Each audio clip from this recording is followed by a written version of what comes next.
Hello and welcome back to the second half of Module 2. This is 2B, Cultural Relativism.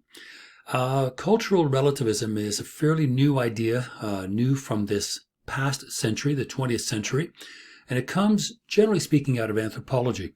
Ruth Benedict, an anthropologist writing in the 1930s, in her book Patterns of Culture, sort of set the foundation, the groundwork for what we talk about now as culturally relative to, of course, to ourselves. And she writes, morality differs in every society and is a convenient term for socially approved habits.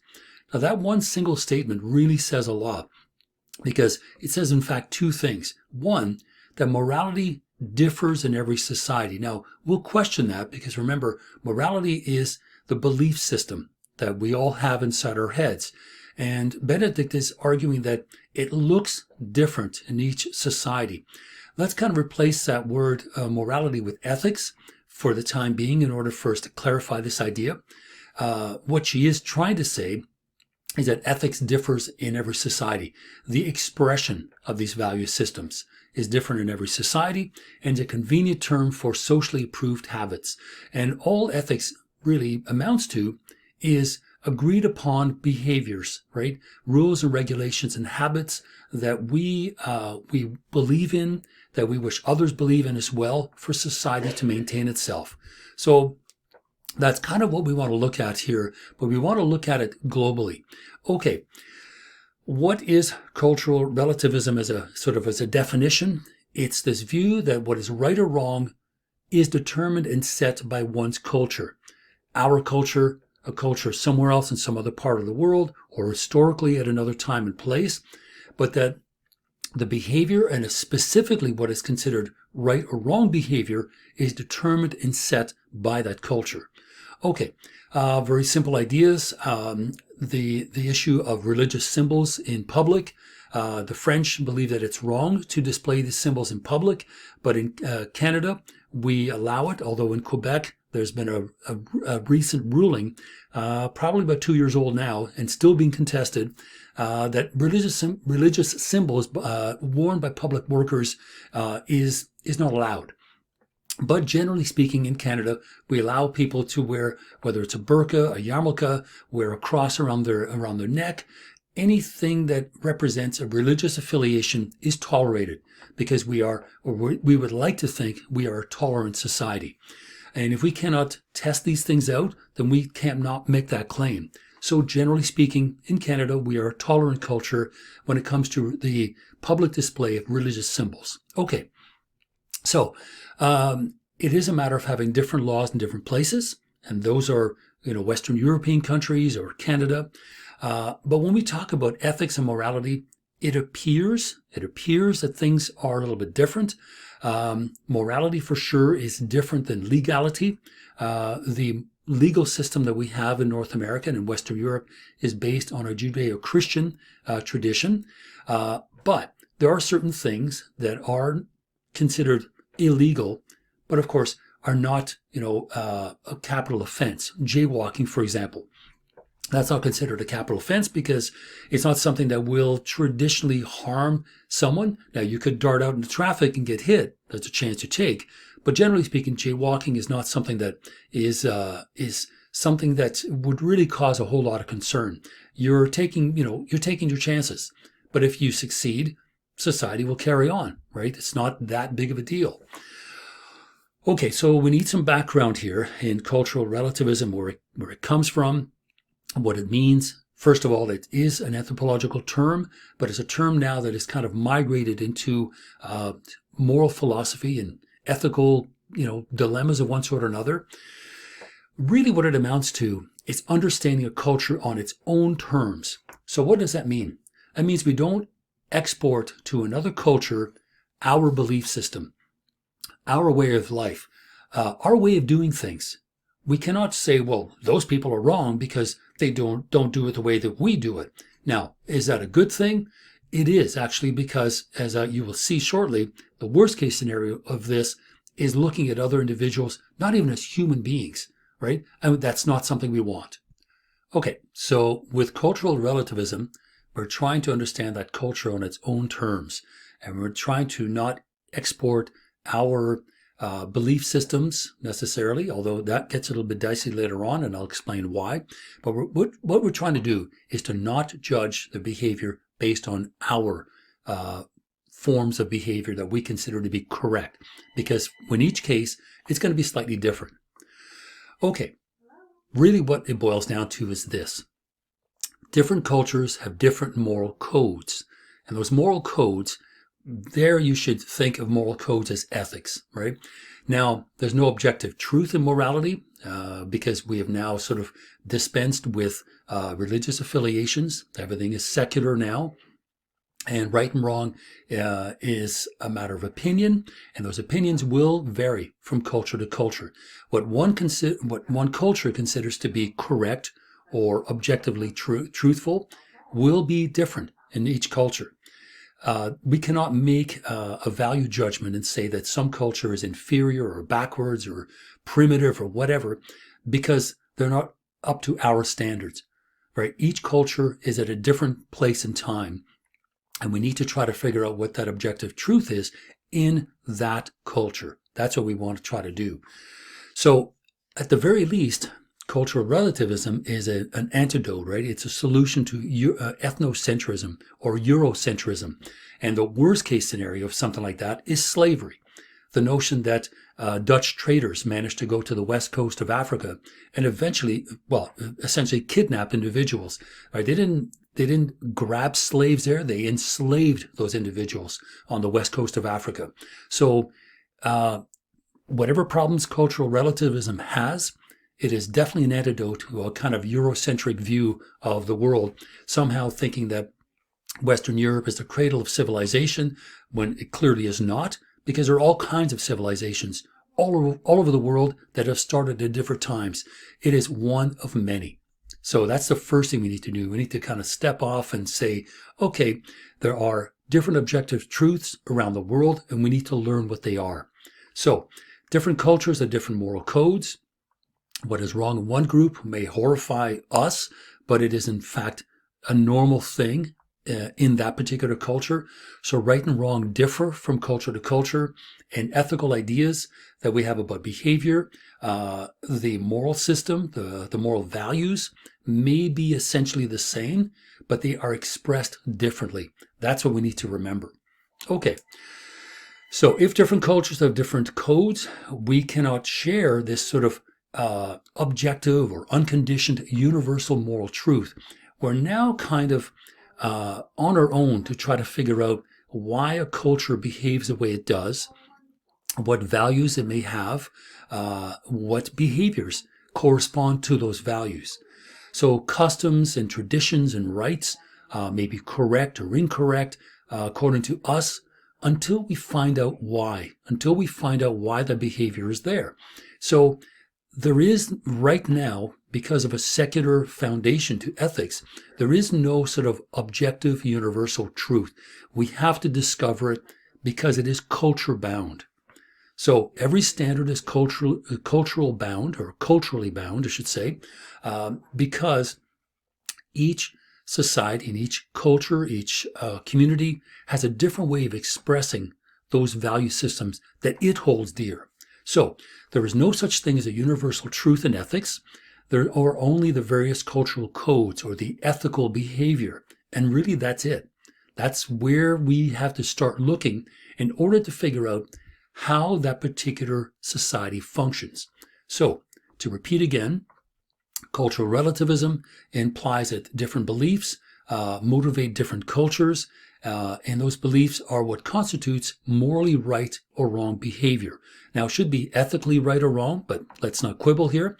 So ethical behavior here has to do with the way in which that moral value system is expressed in that culture. So moral relativism means that there's no universal standard of morality. We have to figure it out for ourselves. We have to look at that culture in and of itself. We can't start comparing. If we start to compare, we now start making value judgments, which is not what we're trying to do. We're trying to see whether that community, that culture, expresses ideas that we recognize in ways that perhaps at first we don't recognize, but we need to sort of look underneath and say, well, what informs that kind of behavior? Why are people behaving this particular way? So the idea of a universal truth, which may have been something in the past, doesn't apply here anymore. So different societies have different moral codes. They determine what is right or wrong. There's no objective standard that we can use to judge one society's codes as better or worse than another. The moral code of our society it has no special status. Western Europe is no better or worse than any other civilization. And for anyone that thinks that it is, take a look at their history and how many wars, the hundreds of wars they've had over religious beliefs, for example. So far be it for us to consider that Western Europe is the cradle of civilization. There are many civilizations that if you really want to be an anthropologist or historian, you can go back 10 to 20,000 years. So the moral code of our society does not have a special status. It's simply one amongst many. And in fact, even when we do that, we are being racist or bigoted when we try to judge other cultures and assign a value system to it. Because at the very least, we should try to be tolerant enough to understand why certain things occur in certain countries, in certain communities, certain cultures. So the norms of society that are paramount within the bounds of that culture in itself is what matters, right? Those norms, we need to look at them and we need to ask ourselves really the same question. Why are they there? And do they advance? Like, do they help or hinder society? If we can answer those questions, the likelihood is that kind of behavior will start to make sense. So universal truth is kind of a myth. It's something that we've told to ourselves for many, many years, because really back then, there was no resistance. There was no pushback. If you want to be really modern about it, there was no social media. So what we said went. And we know that history is always written by winners. And when the winners turn around and say that our way of life is the best way. Well, finally, over the last 150 years, that's been tested. And guess what? It ain't so perfect, right? We've had some serious issues. So cultural relativism allows us to identify those things that we thought were good because essentially we were blind to them. Nobody ever questioned us on it. So the idea of a universal truth is a myth. The customs of different cultures really are the only thing that matters. So to talk about correct or incorrect behavior, that's bordering on racist or bigoted thoughts. We need to look at it in and of itself. Okay, so how do we do that? Is there some guidelines, some yardsticks, some rule of thumb that we can apply to this kind of investigation so that we're not racist or bigoted, that we're not making value judgments? Actually, it's not that hard. Okay, so we look at that other culture and we know that it appears different from ours. We can sort of hold back on our judgments of right and wrong. Let's just look at the action. Let's just look at the behavior. So what at first seems to be something that is really a large difference might not be such a huge difference after all. So here's where things start to be less strange. Okay, so could we say that one's cultural values or culture's values are different from another? Actually, if you look at it carefully, it turns out that perhaps the difference is in the belief system, not the value system. Now, the belief system could be tied to an ancient form of religion or a present form of religion, but the value system that informs their behavior, let's say the sanctity of life, or the rule of not lying to one another, or stealing one another's things, or murdering each other, well, that's a kind of universal value system that, although may appear different or quite different or shocking at first, ends up informing that culture. Now, here's a good example. In the textbook, they talk about, for example, patricide, right? The killing of one's parents in an Eskimo culture. Yes, that's shocking. But what informs that kind of behavior is the fact that life is sacred and life is openly sort of facing a hostile environment where there is very little arable land, there's very little food, And when that very small amount of food is threatened by a population, the idea in the Inuit culture, and I insulted them. I said Eskimo, Inuit cultures. There, life is sacred. Life is difficult. Food is difficult to come by, and it would make more sense to try to save the children because they have a full life ahead of them than it is to try to save the older adults who have lived their entire life. So here is a behavior, patricide, which is an otherwise horrible thing. Now, let's not kid ourselves. This is not something that Inuit culture, thrives on and celebrates and thinks it's a wonderful thing. It is often sort of a go-to behavior when all else fails. When the food supply runs out, people will be threatened. That society could be extinguished. So the value system that life is sacred looks very different in a culture where food is scarce, arable land is scarce, the ability to continue is very difficult. So difficult decisions have to be made. And we may look at it and say, oh my God, they're killing the grandparents. That's awful. Well, yes, in and of itself, it's awful. But we need to ask ourselves, why? Why is this happening? Well, it's happening because that culture also believes in the sanctity of life. It also believes in the continuation of society. And sometimes very difficult sacrifices need to be made, such as asking, a grandparents to leave on an ice floe and face certain death. It's a horrible thing, but we can at least understand why they're doing it. So the difference is in the belief system, not in the value system. The value system, such as the sanctity of life, not lying, not killing one another, is there. It just looks different. It's really that simple. So we may believe in different things, but we value the same things. So our moral value system is there. It just looks different. That's really the long and the short of it. Okay. So if the cultural relativism argument is unsound, can it still be true? Like, could we question it? So if that's the case, if it is correct, what would be some of the consequences that we would be having to consider if we embrace this? Okay, we can no longer say that the customs of other societies are morally inferior to our own. We can no longer criticize the codes of our own behavior, and the idea of moral progress is called into question, which calls into question our ideas about social reform in the first place. So it does change our way of viewing the world. Now, that also allows us to question our own culture. We may have been doing things for many, many years, and all of a sudden one day it takes someone brave enough to say, this is wrong. We shouldn't be doing this. Why is it that fully one half of the population are not allowed to have any say in how their lives are lived? And then somebody somewhere one day said, women should be allowed to vote. Well, at that time, that was considered shocking. Of course not. No, well, blah, blah, blah, blah, balderdash and the rest of it. But no, at one point, someone said, this is wrong. So yes, can we criticize the codes of our own society? If there's a good reason why, and it does sort of segue nicely into a moral value, the sanctity of life, respecting and being decent to one another, of course. And eventually women around the world were able to vote. Things are not fully open just yet. There are still some countries that are resistant to that, or they may give women the vote, and that's about it.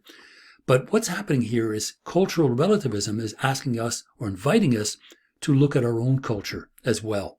And that's not always a bad thing. Okay, other values may be more or less universal across human societies. The notion of justice, the notion of not stealing, not killing one another, using each other as a means to an end. And really, that is really all we need to look at. Because imagine a place where a culture or a country where there is no value placed on telling the truth, no value placed on life, no value placed on, let's say, possessions and property. So if that's the case, that society will falter pretty quickly.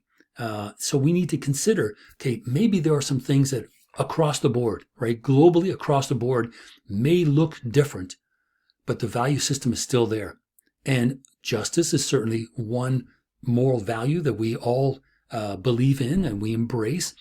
It just might look different, but we need to look beneath the surface or behind that action and say, why? Why is this behavior, condoned in that society? Clearly, there's got to be a reason for it. So cultures may differ in what they regard as legitimate exceptions to the truth, but this disagreement exists against a broader background of disagreements. So we should allow cultures to grow, develop, to change over time. We try not to impose our cultural standards on another culture or society until we know a lot more. And then we can say, okay, we understand why that behavior is the way it is. So when we talk about cultural diversity, cultural relativism, the practice or the belief that no culture's norms, values, or practices are superior or inferior to those of any other. That includes our own or others, right? They're all kind of on an even playing field. And they look very different. And this is a clear antidote. It is a remedy against ethnocentrism, which is what? That is the tendency to judge another culture's sort of behavior according to our own standards. The belief somehow that our own culture is superior to another. That is not the case. And historically, if you look at what we call developing nations now, actually have the oldest civilizations, whether parts of Africa, the Middle East, the Far East. Those civilizations have been around for thousands and thousands of years. And we dare, this young, snotty little country, whether it's Western Europe or North America, think that we run the show, right? It's my way, the doorway. Wrong. It absolutely is wrong. We need to study that culture in and of itself and understand why it does the things that it does. Because really, when we look at it, we can ask ourselves, again, very simple questions, such as, does the practice, whatever that behavior is, that ethical behavior, promote or hinder the welfare of the people affected by it?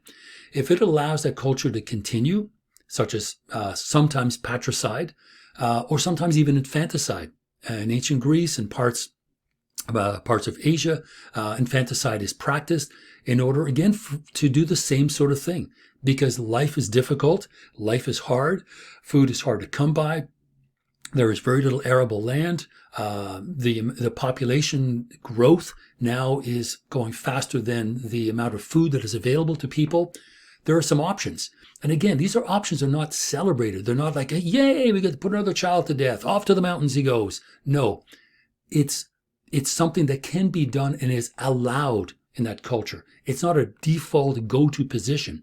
It is something that when all else fails is allowed to happen. So again, we need to understand when, why, and how this occurs. Sure, it may look like it hinders the welfare of the people, but infanticide and patricide under certain conditions and in certain cultures actually is something that allows that civilization to continue. So it sounds almost paradoxical, but we need to understand why people do the things they do. And the question, does that practice promote or hinder? Does it help or hinder those people? If it helps them, then it probably is good for them, right? And we don't have a right to say it's wrong. Okay, so there is hesitation about interfering in the social customs of other people. We don't want to appear as racist or bigots. We should be more tolerant of other cultures, and there are limits. And people may be reluctant to judge because we don't want to express contempt for that society that's being criticized. Now, that's not to say that we shouldn't consider what's going on. We need to go back and look at it. Okay, so let's take a look at these 5 claims, right? So the first one is that different societies have different moral codes. Okay, it's true. There are some values that all cultures share: justice and fairness, telling the truth, prohibitions against murder and stealing.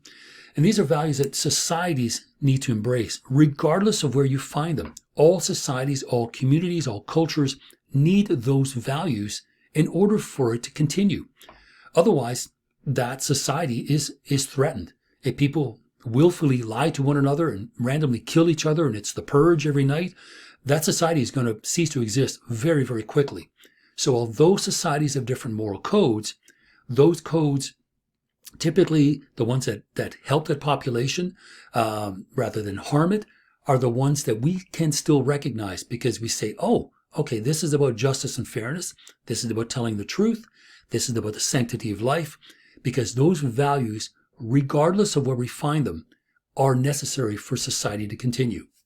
So, different societies have different moral codes. Yes, some values are shared by all cultures, which is something we need to consider. It may look different, but the value system is there if we look for it. 2, the moral code of a society determines what is right within that society. If the moral code of a society says that a certain action is right, then that action is right in that culture, in that society.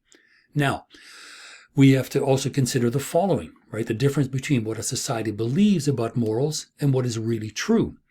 Now, that moral code, right, from that society is tied, like it is with ours, to the people that live there and what that society believes to be right. Now, that code and those people can still be wrong. Remember, I keep using the idea of slavery and women being allowed to vote, which are, serious changes, very progressive changes in our society, and whether North America or Western Europe, that at one point someone stood up and said, this is wrong. This is wrong. This is not the way that a good society, a benevolent, kind, caring society, conscientious social sentiment, all the rest of that we've talked about, this is wrong. So that code and the people that believe in it can still be wrong. So we need to do our homework and say, okay, what code are we talking about? What is it representing? Can we recognize the moral value behind it? If there isn't one, and it's simply to oppress people, to disenfranchise, to disempower people, then yes, regardless of where we find it, we can say that yes, this is not a good thing. So of course we have the opportunity to go back, but we need to look at it carefully. So the moral code of a society determines what is right and wrong within that society, and that's tied to what people believe to be right. But what they believe in, right, the code and the people that do the believing can sometimes make mistakes. Well, at one point, people thought the earth was flat. We fixed that, although there's still a few stragglers out there that think that the earth is flat, and surprise, every other orb in the universe is round, so it might be problematic. But eventually these things get corrected. So let's make sure that the moral code is not etched in stone, but in fact is there to be tested, to be confirmed, right? Or if it's horrible, to be denied and removed so that something better can come along. Okay, 3, there's no objective standard that can be used to judge one society's codes as better or worse than another. So there's no moral truth that holds for all people at all times. Typically, that would make it difficult because we don't have that universal yardstick that we are going to export from our entirely wonderful, Western European-based society, and we're going to apply it somewhere else. No, we don't do that. We have to turn around and look at it and say, okay, ethical principles do change. They don't hold for all people at all times, absolutely forever. If we're going to criticize a custom, a behavior, a usual way of doing something, we have to ask ourselves that important question. Does it harm or hinder the welfare of the people affected by it? Even something like infanticide or patricide, as awful as it may be on the surface, is useful, right? It has a moral value. Maybe one that we ourselves would never, try to do, but we should be able to at least understand, put ourselves in their shoes and understand why they do it. That's what we're asking for. So no moral truth that can be held for all people at all times. There are not ahistorical, universal, eternal ideas about ethics and morality. Why? Because all societies develop at various speeds, some faster than others, some slower than others. But each society should be allowed to develop at its own speed and understand, for example, the notion of freedom. Even in ancient Greece, in ancient Athens, philosophers wrote about freedom, but they wrote about it in the abstract because it was also a slave society. So let that sink in for a minute. So we have Plato and Aristotle, who are slave owners, writing to us about freedom. And we think, well, how dare they? Nobody could vote. Sure, they had a democracy, but only property men. Men who owned property were the only ones allowed to vote. So everything was kind of democracy in the abstract, freedom in the abstract. And it took, well, from that point, almost 2,000 years for these ideas to become substantiated. In other words, realized so that they are part of the social fabric. So ideas can come along at a certain point in time, freedom and the right to vote, the right to be able to organize one's affairs and have control in one's life. These ideas were presented only in the abstract in ancient Athens around 400 BC, but it took over 2,000 years for it to become a reality. So yes, we know that there are no moral truths that hold for all people at all times because they constantly change. Some truths will go in and out of fashion. Some beliefs will go in and out of fashion, but we need to make sure that the ones that matter are the ones that will help society to continue. So it's not super difficult. Okay, the fourth claim is the moral code of our society has no special status. It's one amongst many. The Judeo-Christian tradition from Western Europe that was exported to North America and other parts around the world, it's true, all right? So our moral code should have no special status. It's the one we're perhaps most familiar with because that's the environment that we grew up in. But we, for example, Fanshawe College is essentially an international school.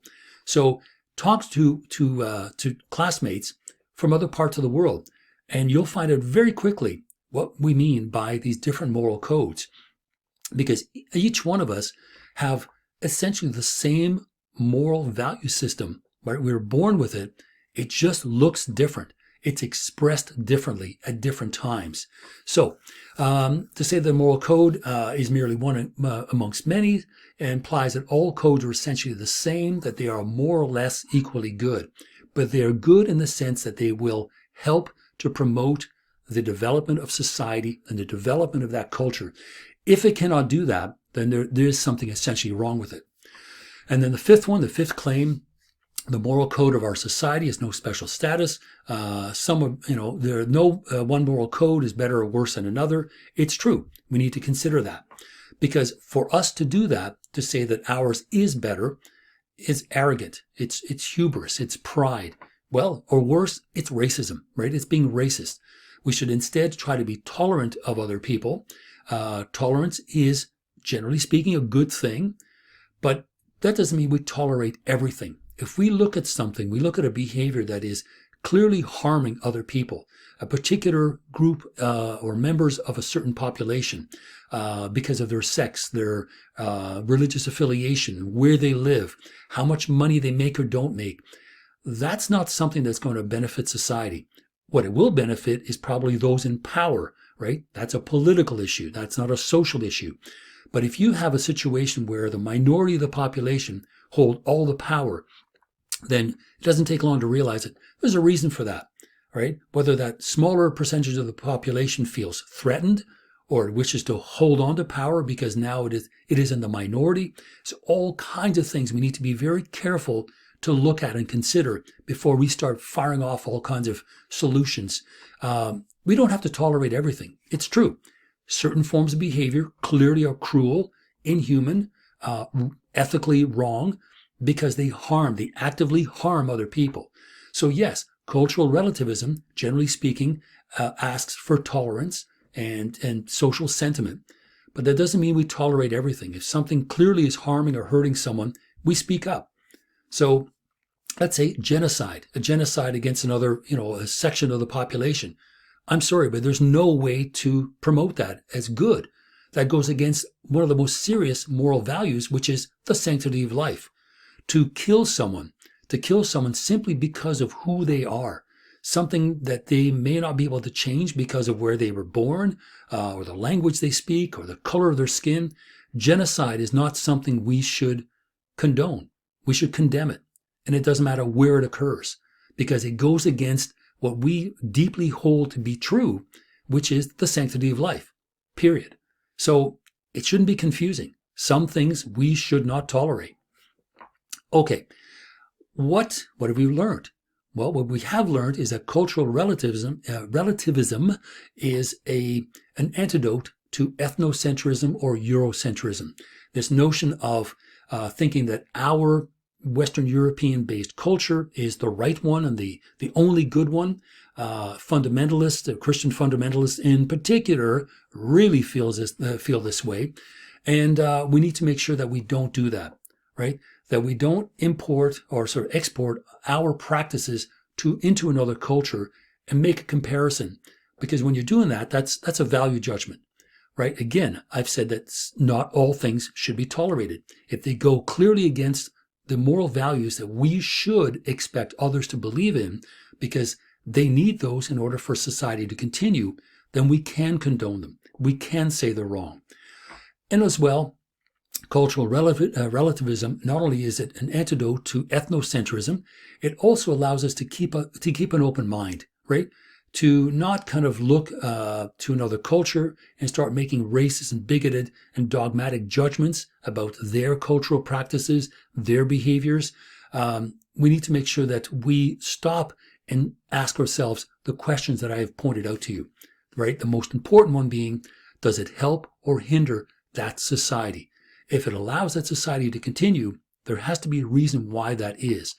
But even something that has gone on for a long time doesn't necessarily make it right? We have to stop and look, because at one point, not giving women the vote was considered perfectly okay. Slavery, perfectly okay. And parts of the world still have slavery, even though they know full well that it's wrong. So we need to be able to open up our minds and say, yes, this clearly is wrong. So cultural relativism is that antidote towards that colonial mentality that is slowly, finally breaking apart. And we need to make sure that we have those standards of behavior, that we can now rely on moral values rather than just us saying, oh, this isn't the way we do it, therefore it is wrong. No, that's what cultural relativism is trying to stop us from doing. So we need to think about people different from ourselves and to understand what is considered correct behavior in that culture, not in ours. Once again, this module, like all the others, will have the key points here at the end, which I just wanted to point out to you. This one here, cultural relativism, means different societies have different moral codes. These codes determine what is right within that society. No objective standard can be used to judge those moral codes. Those codes of our own society have no special status, right? They're just one amongst many. And if we don't do this, then it is arrogant and wrong for us to judge other cultures, because those codes are culture bound. They are part of what makes that society unique and different. And if we are confused, we have to think of this. The difference lies in the belief system, let's say the religious affiliation, the social affiliations, not the value system. So the moral values that inform the behavior, if we kind of scratch the surface, we will recognize them. And that behavior won't be as odd as we initially thought when we first saw it and discovered it. So the belief system, what informs it socially, may be slightly different, but the moral value system, it should look recognizable, right? We should be able to see, yeah, okay, I know where that comes from. So some of the consequences, we can no longer argue that customs morally inferior to our own. We are one amongst many. We can no longer criticize the codes of our own society, although we need to look at it carefully and say, sometimes it's not a bad thing to at least question them. Some of the consequences, not all the time, but cultural relativism says we should look at those codes, not criticize them with just emptily, in other words, in a kind of racist and bigoted way, but informed, in an informed kind of way. Those values must be, well, they have to be more or less universal across societies. The sanctity of life, truth-telling, stealing, murdering, they are more or less universal because every society needs them for it to exist. So if we look, we need to look a little bit deeper into that culture to see where those universal values are, right? How they are expressed, because societies need them in order to continue. And that's essentially it. That's cultural relativism, and that is the end of week 2B. Again, key points at the end of all the lectures, which I'll go through very briefly. That's pretty well for this week, and so we'll see you very shortly. Bye-bye.